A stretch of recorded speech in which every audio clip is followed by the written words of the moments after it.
Thanks for joining us inside the Dancer's Studio, where we bring listeners like you closer to the creative process. Inside the Dancer's Studio is a program of the National Center for Choreography at the University of Akron, as part of our Ideas in Motion initiative. This episode was recorded in the presence of a virtual audience in the spring of 2021.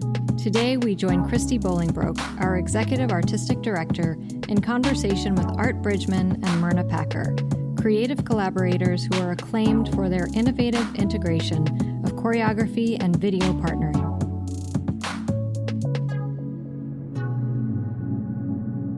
How did you know when you wanted to choreograph together, right? So you have your own individual stories about becoming an artist and embarking on this career, but that seems like a very specific choice.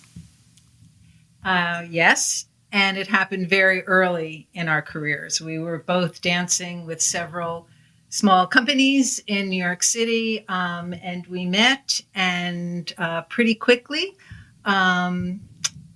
collaborated and created our first work. And that's really when I knew what my direction would be in this field, that this is what I wanted to do. And it had to do with our meeting of our minds and the kind of conversations that we have. It had to do with our physical chemistry, and really art's presence as a partner, in all sense of that word, and the kind of physical support and exchange that I felt from him and with him, both on stage and off stage. And also art had and continues to have a certain raw, spontaneous quality in his movement that I continue to get inspired by. And he challenged me to become stronger. Before we made our first work, he said he would not work with me unless I could lift him. And so it was just during that time that I was getting those skills and was excited to meet that challenge. So I'll just add to it that it wasn't an ultimatum,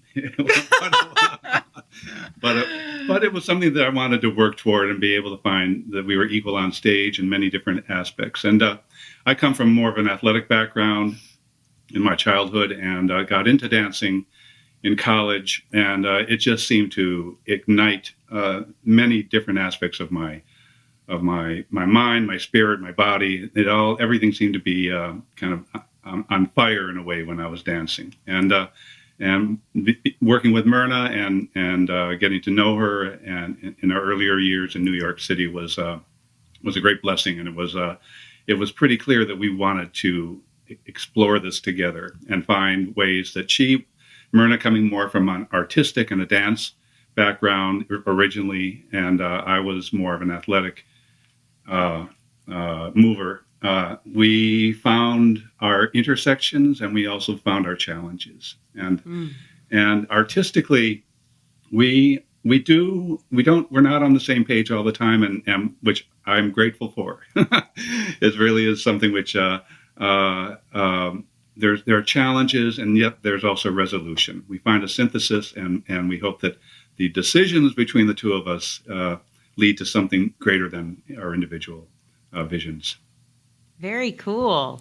And so with the two of you, that's two of you to take on the labor, two of you to add to the number of ideas.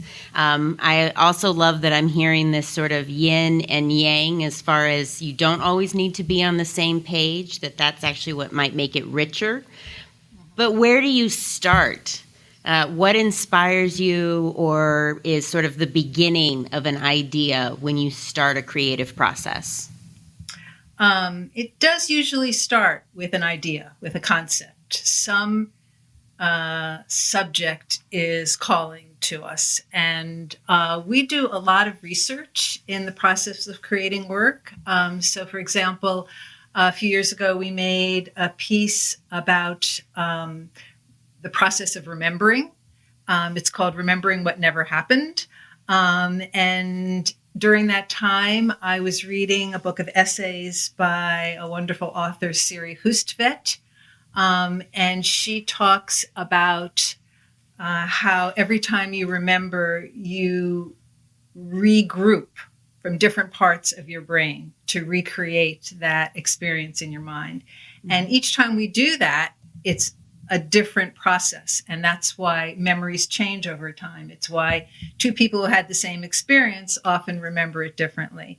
And, sometimes, yes, there's a fact that you might get wrong, but often it's just how that person perceived the moment and then how that person has continued to recreate the experience. So after reading her essays, we read a lot of articles about the neuroscience of memory. We're not neuroscientists, we were just scratching the surface, but it inspired this work. And actually, Remembering What Never Happened, the title of the work, is a phrase from one of her essays. At the same time, we were working with this video program. By the way, for those who don't know our work, we integrate our live performance with video technology and film projections on stage. And during that time, we were experimenting with this live computer processing program called Isadora. And that could take our video images that were captured live on stage and transform them so that they could become less photorealistic, turn into outlines or waveforms where the human body was still seen but transformed. And that became this metaphor for the transformation of memory. And so the ideas come from anything. We really believe that all movement is dance. And basically, if you have an artistic approach to everything you see and do is grist for the mill. So it's there's the Hopper House Museum and Study Center, which is in Nyack, New York, which is close to where we live. It's the childhood home of Edward Hopper, famous American painter. And we actually were in touch with several people associated with the Hopper House and also with Portland Ovations, which was a place where Hopper often painted up in Portland, Maine. And we created a work called Voyeur, which was not a replication, or we weren't trying to duplicate what Hopper represented on canvas, but we took his work as a jumping off point and did a lot of filming up in Portland, Maine, as well as other places, and decided we felt that the paintings that that we saw that he created had a foreground, a middle ground, and a background, and there often were places where we saw people through obstructed views or with some kind of architectural barrier hiding or occluding some of the movement or the parts of their bodies. And that led us to the general piece that we created, where we create two video projections, one on a set which has doors and windows on the front and one on the scrim in the back. And that was the beginning of our developing with our filmmaker collaborator, Peter Bobrow, our piece called Voyeur, where we felt that a lot of his paintings had a voyeuristic component to it, and that was the jumping off point for that particular piece. Oh my goodness. I mean, you're giving us so much information to seek out, and I want to acknowledge. No, it's great. We'll try to give you shorter answers. We've dropped your website in the chat, so you want to be able to check out these pieces, look backwards, see some more. But I also appreciate the very clear definition or explanation, a preface that you do so much work with video partnering, with multimedia explorations. I'm just reflecting so much of how you not only choreograph the movement, but the stage. When you were talking about background, middle ground, and foreground, I can totally recall seeing that in the works that I've seen you perform. I also want to just uplift. You've been doing this long before COVID. There was an onslaught of digital dance making in the last year. This was not new. You had been doing this for 20 plus years. And as it is now the year 2021, I would love to hear you define or explain. You accepted this invitation, but how would you describe what 21st century dance practices are? Why don't you start? And Okay. We'll I think a lot, and I don't think there's a one definition of what artists, dance artists and other artists are doing today. But if I were to look at the big picture, I would say that there is an enormous exchange of ideas and genres and approaches, and that there is a lot of influence of different artists on each other. I think all of this, should I? Go ahead. I think all of this, the groundwork was laid in the 20th century. Certainly Twyla Tharp was combining, I think she might have been the first combining ballet and contemporary. And then there was the whole Judson group who were opening up the definition of dance and performance. And so in terms of our work, we don't work in a vacuum. We're influenced by dance artists and artists of all different genres that came before us, and our contemporaries that are working now, and our students. We get inspired by our students. So we get a lot of exposure to different ideas and to different people working. But then I often find when I'm making a work, I'd rather not see too much because we really need to focus on what we're doing. Yeah, I think living near New York, it's such a treasure of performing arts and arts of all disciplines. Before this year. Well, yes, it's and as Myrna said, it's there's tremendous cross fertilization and you mentioned at the beginning. There's a huge spectrum now, not only of dance aesthetics and styles, but just way in which we see it. And once we're back to performing, and by the way, we probably will be doing some performing this spring and summer live. So we're on our, the light is we see the light at the end of the tunnel, and hopefully we'll be getting back on stage soon, either indoor or outdoor. And but we find that there's the tremendous wealth of expression of movement on the internet is overwhelming. And where will it go once theaters open up again? I don't think it's going to go away. I think that everybody, in a way, has something to say in movement, even if it's just copying somebody else's movement or something they see on the internet. I love the fact that it is an art form that is continually being redefined and rejiggered and repurposed in so many different ways, even now.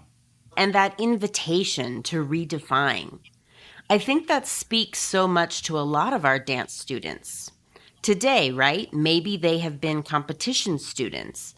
They have been choreographing, then they go to college. Some of that is about challenging those habits, finding other ways in. But what a lot of them have offered to us is one of the biggest challenges in this next question. How do you name a dance?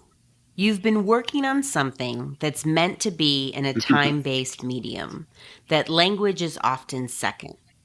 And yet, your marketing team or just in a grant proposal, you have to actually title it. And you haven't even made the thing or finished the thing yet. Do you have any practices, tricks that you sort of rely on when you have to come up with a title and you're still figuring out what it is that you're making? Most of the time, it just comes to one or the other of us, and often very early in the process. We're making a piece now that's inspired by the former currently deserted factories in Johnson City, New York, which is upstate near Binghamton. And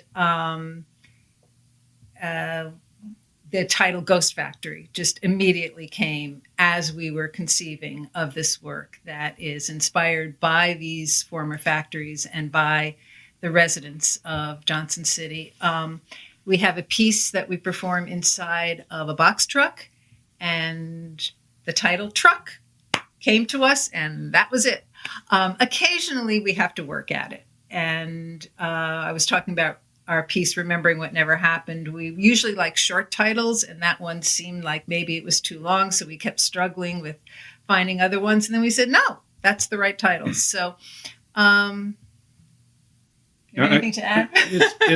It's sort of a mystery. There's no regular method of determining titles, and I think that it's a we look for metaphor, we look for clues, and we look for trying to find the flip side of the dance in terms of what is not just what are you seeing, but what are you not seeing, and maybe the title has to do with what you're not seeing, but it's there. So with Truck, it's what you're seeing. Yeah. What I'm hearing is that when you're open to a title coming to you, you sort of have to absorb everything that's a part of the process. Yeah. Whether it is a physical thing like Truck or just the accumulation of your research and conversations, and kind of give it the space to surface. So when you know. Yeah. Yeah. I am curious because a lot of our students also are working against or perhaps with their relationship to music. It's natural for all of us, even non-dancers. You hear something catchy and you just can't help but get grooving. How do you relate or incorporate music in your work? And at what point in the process? Should I start? Sure. It is usually part of the entire process, as are all the elements of our work. We're creating the video projections, we're creating the live movement, we're creating the set. We have to have costumes early on because we often film ourselves in the costumes that then we will also wear on stage, and the music or the sound score. All of these elements are what create the totality of the experience of the work. We love to work with composers and commission either music, a composition, or a sound score, or something that is a mix of both. So we're currently working with this brilliant young composer, Ansel Bobrow, on Ghost Factory. For some of our past works, we've collaborated with Robert Ian, who is a cellist and vocalist, and Glenn Velez, who's a master frame drum percussionist, and Ken Field, who's a saxophone bonist and composer in the Boston area. So when we're collaborating, they're part of the ongoing process. They're creating little sketches of sounds. We're creating sketches of ideas. We're trying them with each other. If it's the right thing, we say, yes, go ahead, develop that more. Sometimes something that's written for one section ends up working better for another section. It's really a process, really getting deep into the process. Yeah, one other composer we worked with is Martha Mook, who is a violist, and she works with looping her sounds, and she really takes the classical violin and viola and does incredible sound range spectrum with it. So we look for people who have their own musical pathway going and begin to work back and forth. And we put all these balls in the air at the same time: the technology, the music, the choreography, the set. And we try to kind of keep everything in the air, although some things got to jump ahead of the other. But at the same time, we try to go with it.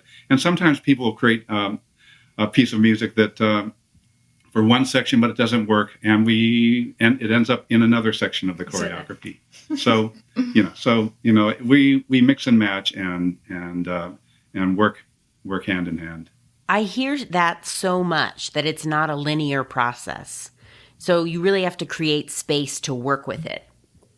Thinking far enough in advance, though, I hadn't even thought of costumes, right? If you're going to do the filming earlier on, that means that you might not be able to change that idea later on. Right. And sometimes it means having to remake a costume, because I get very attached to some vintage dress that I'm wearing, and it's falling apart, and somebody has to then remake it so I can wear it on stage and look like the person on the screen, or the projection, rather.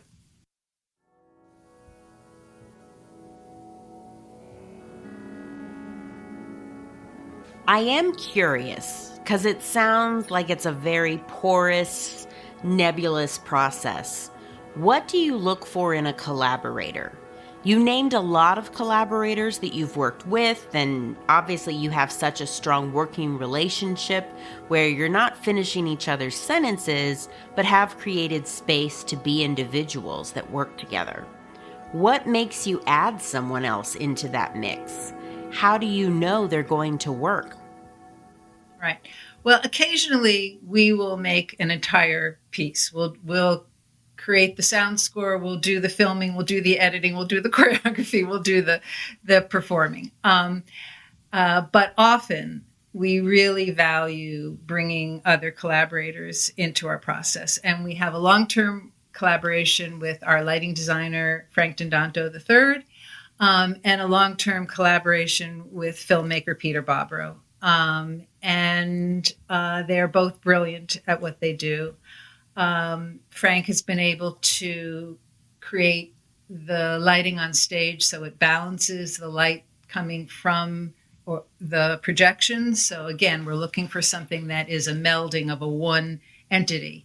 And Peter has a brilliant, exquisite eye behind the camera, what he's able to capture of the geometry of the space, the lighting, and also his editing, not just his editing skills, but his editing concepts of what he brings to what we do on stage. And when we're in the studio with him, there is a real discussion of ideas. And he comes from the film world, but he really understands, for some reason, the choreographic process. And so much of what we're dealing with of how can we make this an integration between the live performance and the video technology, where one or the other isn't really taking precedence. It wouldn't be the same work if we didn't have the film projections or if we didn't have the live performance. It's not that one is accompanying the other, and he gets that. And we're continually digging with him to find new ways to do that, because we've worked with him now on about eight major works. Yeah. So it's brilliance and flexibility. As you describe it, it also becomes clear for me that the film is almost a third dancer or performance collaborator. yes, it's a partner. That's why we call it video partnering. We do have a question from our audience. I think we've all grappled with how to keep pace with technology. You know, there's always a new phone, a new laptop, a new software. How has your process changed as technology continues to advance? Well, it's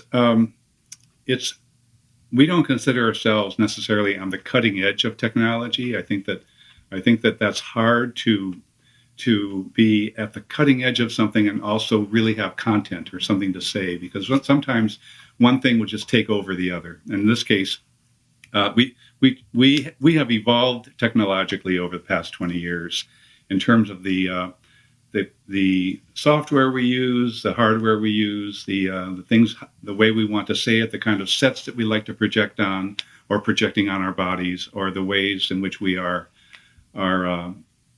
using technology. But I feel as if we advance according to what our projects where our projects are taking us. I guess that's one way of saying it. We certainly keep our ear to the rail about what's going on. We know what's happening. Elsewhere we kind of pick up on things that inspire us, and kind of like any other kind of possibly choreographic idea, we will gravitate to things that excite us creatively. We think of creativity. First of all, it's a lot of hard work, but it's also playing. It's a form of play. It's a form of being able to explore something without feeling as though there's a rush or pressure to have to produce right away.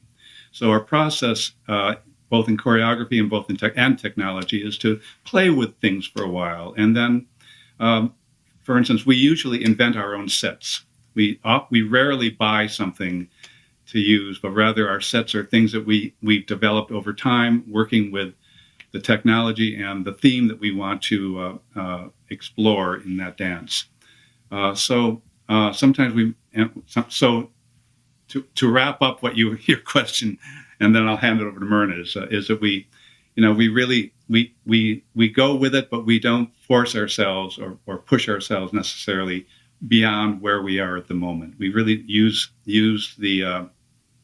our choreographic vision to help to define where we want to go technologically. I think it comes down to what do we want to say on stage, and we keep asking ourselves that. And is the technology serving that, or is it just this kind of seductive distraction? And sometimes the simplest solution says the most profound thing on stage. So we keep reminding ourselves of that. I also have to say that I am not a technologically facile person. It does not come easily to me.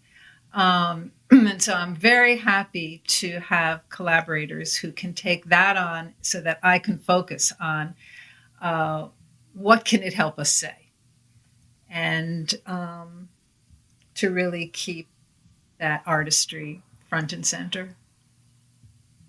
I wish I were more technologically facile. So there's an integration as opposed to a domination, of technology. There are so many nuggets in there, because I do think it can be seductive sometimes to just follow the latest thing. But to get back to what we're trying to say, and you don't have to specialize in everything. Right. It's amazing you've been able to do your own sound scores and you're building sets, but that's one of the opportunities to bring in a collaborator. Mm-hmm. I'm going to collapse two questions that came up about translating that knowledge. When you're making a piece or a work, but you are also teaching and working with other dancers, how do you teach this multimedia, three-dimensional way of thinking? Go ahead, you start. First of all, our work, the part of our work that we haven't talked about yet today is our standalone filmmaking. So we have what we call video partnering, which is our stage work where there's this integration of the live and the virtual. And then we've taken those skills and those ideas that we've developed on stage and also created a few standalone dance films. So during the pandemic, that has actually been something that people have looked to us to teach. And so we've taught several virtual workshops on creating films with cell phones, and just really looking at the camera angle and the framing and the lighting. And that's what we were working with the students at University of Akron this week on. When we are able to be in the studio with dancers and they're interested in our concept of what we call video partnering, we set up what we call a playground, which is there are projection surfaces, there are areas that are what we call the active space where you move and the video can capture your image and project it on other surfaces. And we just create lots of different setups where people can explore and play with what is it like to relate to your video image or somebody else's video image, and what kind of metaphors does that set up? When I do a movement phrase next to my own video image, doing either that same movement phrase or that movement conversation with me, what metaphor does that set up in terms of my relationship to myself, in terms of whether that could be a memory or a reverie? When I dance with him as opposed to dancing with his video image, what does that then say artistically? So we have done these technology and dance workshops at festivals, a number of different places where we really spend time showing basically our different approaches to using technology. And we always try to give time for each individual to then explore and come up with a study based on that. So we want to share this, and I guess you call it teaching, but oftentimes we just present the various approaches, and then in a way we get out of the way because it creates so many ideas from the students. And then they run with it, and it's really exciting to see how people take some basic principles of technology and live camera and video processing, and then create something that we wouldn't even think about, and I think that there's a tremendous wealth there. This is our last question. What is a piece of advice that you've received and you'd like to share forward in this moment? Something about navigating a creative career. Advice that we've received. Yeah, right. Yeah. I had two major mentors. One was Charlotte Walsh when I was 13. She had been in the Weidman Company, and I was at a summer camp where it was an arts camp, and she had us all choreographing, and she always looked in rehearsal for what she called the happy accident. And I thought she had come up with that term, but maybe she didn't, maybe because I've heard it other places, but that something might happen in rehearsal that is unexpected or you think might be a mistake, but wow, it works. And so I continue in rehearsals to look for those happy accidents and to look at rehearsal as a process where something spontaneous could happen that will trigger an inspiration. My other main mentor was Eva Cohen, who I met when I was 15. And she kind of ushered me then into my professional career. And she has such an eye for the specificity of movement. What exactly is the hand doing? Where is the focus? What is the phrasing? What is the concept behind? So that any movement can then transform into various meanings depending on the intent that's put into it. So I think those two extraordinary women influenced me early, and I continue to hear the repercussions of their thoughts. I have three extraordinary women. Yeah, many people have very fond memories and are grateful to their early dance teachers. And I had two teachers when I was a young dancer. Griselda White, who was at Tufts University when I was about to be a lawyer, but somehow taking her class redirected my passions and my interests. Thank God. I got into dance. She taught, her classes were a combination of technique, improvisation, folk dancing, dance therapy, everything that had to do with the essence of life seemed to be in her classes. And there was a lot of play. There was a lot of exploring and finding things about yourself, discovering who you are in her classes. And I really am grateful for that lead into the art form from her. And another extraordinary influence number two is Claire Millardi, who taught at Radcliffe when I lived in Boston. She recently passed away, and she said, always look for the flip side. There's everything you see has 3 dimensions. Don't just show the part that's shiny. Show the part that's on the other side. And the third influence is my mom, who was a poet, and she said, the purpose of art is to crack one's shell. You can entertain, you can do anything else with art, but the purpose is to crack one's shell and have your audience or your viewer experience something new. So that's it. It's beautiful. So much love in the chat and appreciation for sharing those deeply personal and influential shapers of your lives. I think we just cracked the shell of this surface together. Yeah. I want to show my gratitude, Art and Myrna, on behalf of the students at University of Akron, my entire team at NCCAkron, and everyone tuning in from Brooklyn, Montreal. We're all over North America. Thank you. Yeah. Thank you, Christy. Thank you all. Christy. Okay. Be well and be safe. Okay. Bye. Take care. Bye-bye. Inside the Dancers Studio Lunchtime Talk Series is supported by NCCAkron, the University of Akron, the University of Akron Foundation, and the Mary Schiller Myers Lecture Series in the Arts. Our podcast program is produced by Jennifer Edwards. Ellis Rovin is our composer and editor. Transcription by Madeline Greenberg.